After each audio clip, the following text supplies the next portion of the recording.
တယ်လို့ဆိုမြတ်စွာဘုရားငါ့ကိုစောင့်ရှောက်ဖို့မလိုပါဘူးဆိုပြီးတော့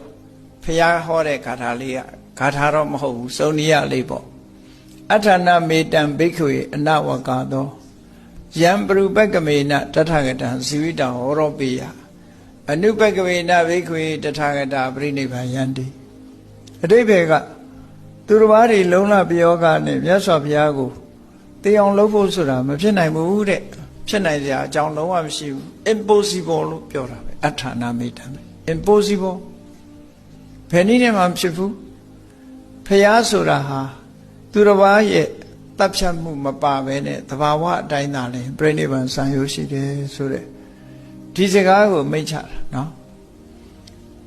အဲ့ဒီအဋ္ဌနာမေတ္တံဘိက္ခဝေအနဝကာသောအဋ္ဌနာဆိုတာဖြစ်နိုင်စရာအကြောင်းမဟုတ်ဘူးအနဝကာသောဖြစ်နိုင်တဲ့အခွင့်အရေးမရှိဘူးယံပရုပက္ကမေနတထာဂတံဇီဝိတံဟောရောပိယသူတော်ဘာတွေကလုံးလပြုတ်ပြီးတော့မြတ်စွာဘုရားကိုတတ်တယ်ဖြတ်တယ်ဆိုတာမဖြစ်နိုင်ဘူးတဲ့လုံးဝမဖြစ်နိုင်ဘူးအနုပက္ကမေနဘသူရဲ့လုံးလမှာမပါပဲနဲ့တထာဂတာပြိနိဗ္ဗာယန္တိဘုရားဆိုတာသူ့အလိုလျောက်တာပြိနိဗ္ဗာန်ဆန္ဒသူများတတ်လို့မသိဘူးလို့ဆိုလို့တယ်ပေါ့အဲ့ဒါလေးကိုမန္တန်အဖြစ်အသုံးချကြတယ်နော်မန္တန်အဖြစ်သုံးချလို့ရတယ်တဲ့ယုံကြည်လို့ရှိရင်တော့လုပ်ပေါ့သူများတွေကကိုယ့်ကိုလှုပ်ကြံတပ်ဖြတ်ခြင်းဟာမတတ်နိုင်ဘူးတဲ့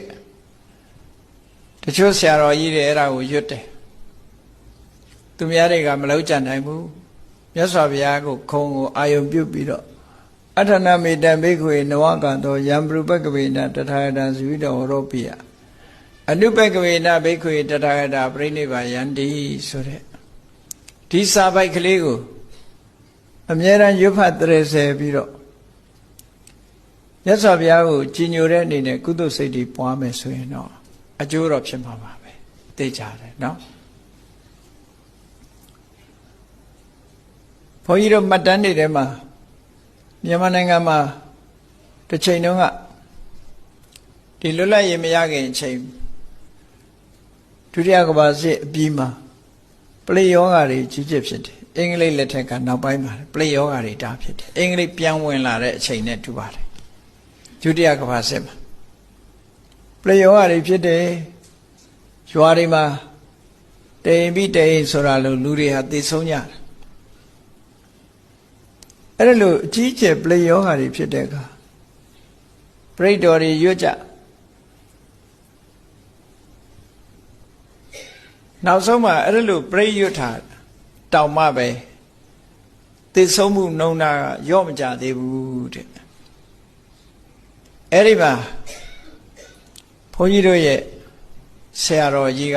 ဓနုပြုစံခင်းရွာမှာတရင်သုံးတာအဲ့တော့ဒါမှမဟုတ်စံခင်းဆရာတော်လို့ခေါ်တယ်အဲ့ဒီဓနုပြုစံခင်းမှာနေတဲ့အချိန်မှာစံခင်းရွာမှာပလိယောဂါတွေဖြစ်တဲ့အခါမှာဒါတွေရွတ်တာနောက်ဆုံးမှာဆရာတော်ကြီးက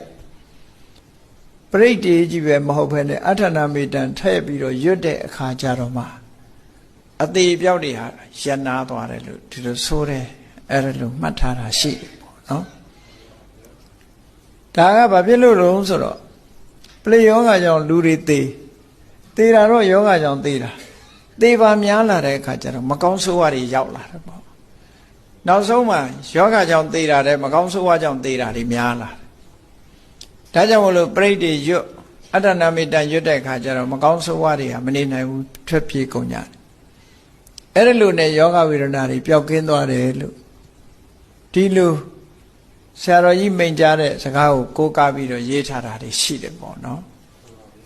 အေးအဋ္ဌနာမေတ္တံဆိုတာအဲ့ဒီတုန်းကမြတ်စွာဘုရားကယဟန်တွေကိုမိန့်ကြားခဲ့တဲ့စကားပဲ